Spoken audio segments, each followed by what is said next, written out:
Students, आज हम व्यष्टि एवं समष्टि आर्थिक विश्लेषण टॉपिक का अध्ययन करेंगे। इस टॉपिक में हम निम्न बातों का अध्ययन करेंगे: व्यष्टि अर्थशास्त्र का अर्थ, समष्टि अर्थशास्त्र का अर्थ, व्यष्टि एवं समष्टि अर्थशास्त्र में अंतर और समष्टिगत आर्थिक विरोधाभास। सर्वप्रथम प्रोफेसर रैगनर फिश ने 1933 में व्यष्टि अर्थशास्त्र व समष्टि अर्थशास्त्र शब्दों का प्रयोग किया था। व्यष्टि अर्थशास्त्र माइक्रो इकोनॉमिक्स को सूक्ष्म अर्थशास्त्र अथवा कीमत सिद्धांत भी कहते हैं। समष्टि अर्थशास्त्र मैक्रो इकोनॉमिक्स को समग्र अर्थशास्त्र अथवा आय एवं रोजगार का सिद्धांत भी कहा जाता है। व्यष्टि अर्थशास्त्र का अर्थ अंग्रेजी भाषा का माइक्रो शब्द ग्रीक भाषा के शब्द माइक्रोस से बना है, जिसका अर्थ छोटा या सूक्ष्म होता है। तो व्यष्टि अर्थशास्त्र का यदि हम अर्थ देखें तो व्यष्टि अर्थशास्त्र आर्थिक विश्लेषण की वह शाखा है जिसमें अर्थव्यवस्था की व्यक्तिगत इकाइयों के उद्देश्य, व्यवहार तथा सापेक्ष कीमतों का अध्ययन किया जाता है, जैसे एक उपभोक्ता, एक फर्म, एक उद्योग, व्यक्तिगत आय, बचत, विनियोग इत्यादि। अर्थात व्यष्टि अर्थशास्त्र के अंतर्गत हम व्यक्तिगत इकाइयों का अध्ययन करते हैं। इसके अंतर्गत एक उपभोक्ता, एक फर्म, एक उद्योग, व्यक्तिगत आय, बचत इत्यादि व्यक्तिगत इकाइयों का अध्ययन किया जाता है। व्यष्टि अर्थशास्त्र के सिद्धांत या क्षेत्र के अंतर्गत हम निम्न 3 बातों का अध्ययन करते हैं। पहला, कीमत सिद्धांत, जिसके अंतर्गत मांग का सिद्धांत एवं उत्पादन व लागत का सिद्धांत का अध्ययन करते हैं। दूसरा, वितरण का सिद्धांत, जिसके अंतर्गत मजदूरी, लगान, ब्याज एवं लाभ के सिद्धांतों का अध्ययन करते हैं। वितरण का सिद्धांत के अंतर्गत हम जो उत्पादन के साधन होते हैं, उत्पादन के साधन मुख्यतः हमारे 4 होते हैं: भूमि, श्रम, पूंजी एवं साहस। इन चारों साधनों की प्रतिफल के रूप में हम मजदूरी, लगान, ब्याज एवं लाभ का अध्ययन करते हैं। और तीसरा क्षेत्र है आर्थिक कल्याण का सिद्धांत। तो व्यष्टि अर्थशास्त्र के सिद्धांत के अंतर्गत हम निम्न 3 तथ्यों का अध्ययन करते हैं। वास्तव में देखा जाए तो व्यष्टि अर्थशास्त्र का जो आपका सिलेबस है वो इन 3 सिद्धांतों के आधार पर ही व्यापक रूप में विस्तृत है। अब समष्टि अर्थशास्त्र का अर्थ देखते हैं। अंग्रेजी भाषा के मैक्रो शब्द ग्रीक भाषा के मैक्रोस से लिया गया है, जिसका अर्थ बड़ा या समग्र होता है। समष्टि अर्थशास्त्र आर्थिक विश्लेषण की वह शाखा है जिसमें अर्थव्यवस्था की समस्त इकाइयों का समग्र रूप से अध्ययन किया जाता है, जैसे कुल उपभोग, कुल रोजगार, राष्ट्रीय आय, कीमत स्तर इत्यादि। समष्टि अर्थशास्त्र का वैज्ञानिक विश्लेषण प्रस्तुत करने का श्रेय प्रोफेसर जे.एम. किन्स को जाता है। Professor J.M.. किन्स से पहले जो प्रतिष्ठित अर्थशास्त्री थे, उनके अनुसार व्यष्टि अर्थशास्त्र का अधिक महत्व था। जे.एम. किन्स ने समष्टि अर्थशास्त्र को महत्व प्रदान किया। उन्होंने अपनी पुस्तक 1936 में the general theory of employment, interest and money में समष्टि अर्थशास्त्र का विस्तृत विश्लेषण प्रस्तुत किया है।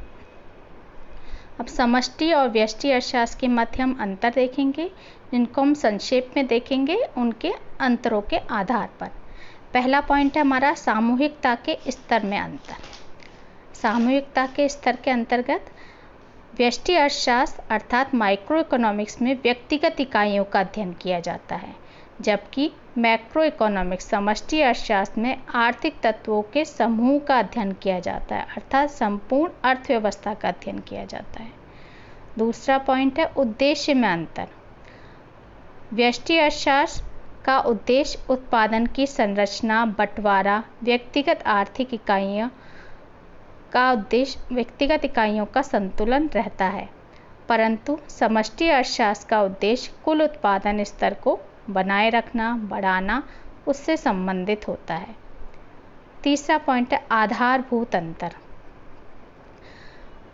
व्यष्टि अर्थशास्त्र का निर्धारक तत्व कीमत होता है, जबकि समष्टि अर्थशास्त्र का निर्धारक तत्व आय माना जाता है।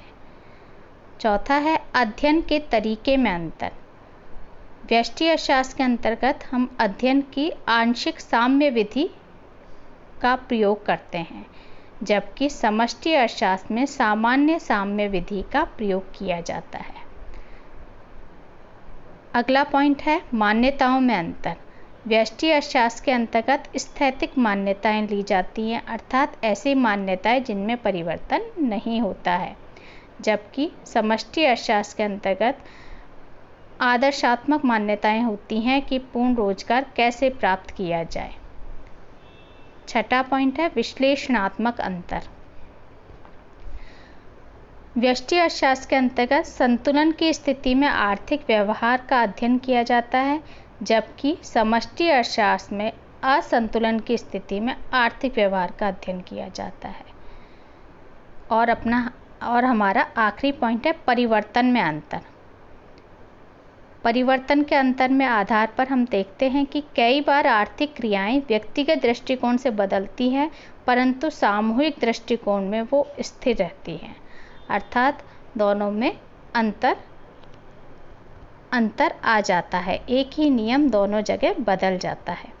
प्रोफेसर बोल्डिंग ने इन दोनों अर्थशास्त्र प्रणालियों में अंतर के आधार पर निष्कर्षतः कहा था कि ये दोनों विभिन्न क्रियाएं नहीं हैं, बल्कि वास्तव में आर्थिक क्रियाओं के अध्ययन के विभिन्न तरीके हैं, अर्थात व्यष्टि और समष्टि अर्थशास्त्र में केवल प्रणाली का ही अंतर है। वास्तव में दोनों परस्पर एक दूसरे के पूरक हैं, क्योंकि व्यष्टि अर्थशास्त्र के अध्ययन के लिए समष्टि अर्थशास्त्र का अध्ययन आवश्यक है और समष्टि अर्थशास्त्र के लिए व्यक्तिगत इकाइयों का व्यष्टि इकाइयों का अध्ययन अत्यावश्यक है। हमारा लास्ट पॉइंट है समष्टिगत आर्थिक विरोधाभास, जिसे बचत का विरोधाभास भी कहा जाता है। इस पॉइंट के माध्यम से हमें व्यष्टि और समष्टि के मध्य एक संबंध का भी पता चलता है। प्रोफेसर सैमुअल्सन ने आर्थिक क्षेत्र में ऐसे आर्थिक विरोधाभासों का विवेचन किया है जो व्यक्तिगत रूप में उचित है, किंतु समूह एवं राष्ट्र के रूप में अनुचित एवं घातक सिद्ध हो जाती है, जिसे बचत का विरोधाभास एवं संरचना की भ्रांति भी कहा जाता है। प्रोफेसर सैमुअल्सन के अनुसार उन्होंने इस बात की व्याख्या बहुत से उदाहरणों से प्रस्तुत की है कि कुछ ऐसे नियम होते हैं, विरोधाभास होते हैं, जो यदि व्यक्तिगत इकाई पर लागू किए जाएं तो वो सही होते हैं, परंतु यदि उन्हीं नियमों को समग्र रूप से लागू किया जाए तो वो नियम असफल सिद्ध हो जाते हैं, अर्थात अर्थव्यवस्था को नुकसान पहुंचाते हैं। इसको हम विभिन्न उदाहरणों से देख सकते हैं। प्रमुख उदाहरण मुख्यतः बचत का उदाहरण है, इसी कारण इसे बचत का विरोधाभास भी कहा जाता है।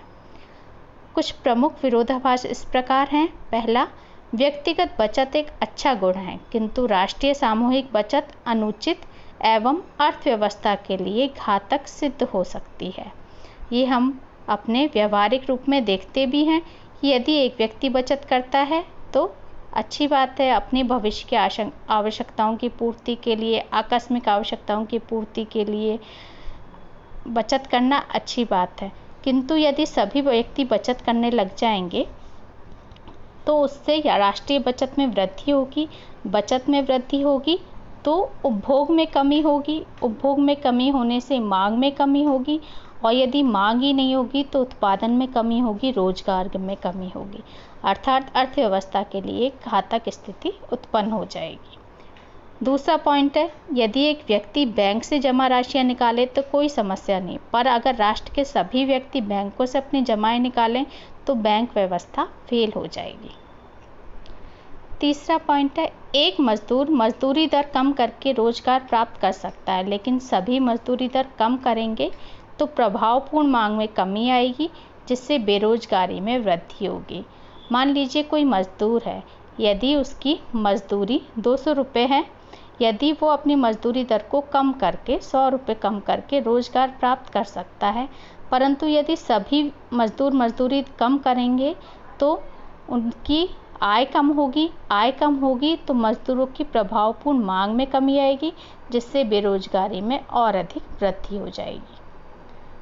अगला पॉइंट है, किसी उद्योग विशेष में ऊंची कीमतों से उसकी फर्में लाभ कमा सकती है, पर प्रत्येक उद्योग में कीमतें बढ़ जाएं तो मुद्रास्फीति अर्थात महंगाई के दुष्प्रभाव का सामना करना पड़ेगा। कि उद्योग में यदि ऊंची कीमतें होंगी तो उसके अंतर्गत आने वाली फर्मों को भी प्रॉफिट होगा, लाभ होगा, लेकिन यदि प्रत्येक उद्योग की कीमतें बढ़ जाएंगी तो अर्थव्यवस्था में मुद्रास्फीति तेजी की स्थिति आ जाएगी।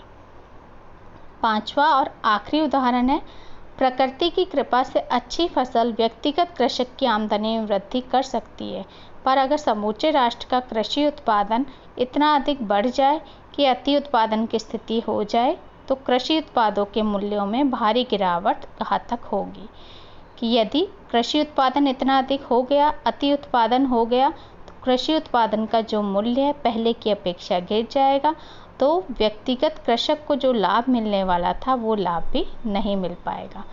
तो निष्कर्षतः और भी उदाहरण हो सकते हैं। निष्कर्षतः जो समष्टिगत आर्थिक विरोधाभास के कारण व्यष्टि विश्लेषण के साथ साथ समष्टि विश्लेषण का अध्ययन अत्यावश्यक हो जाता है। इसी के साथ हमारा टॉपिक समाप्त होता है। आज हमने व्यष्टि और समष्टि अर्थशास्त्र का अर्थ, उनके मध्य अंतर और समष्टिगत आर्थिक विरोधाभास का अध्ययन किया। धन्यवाद।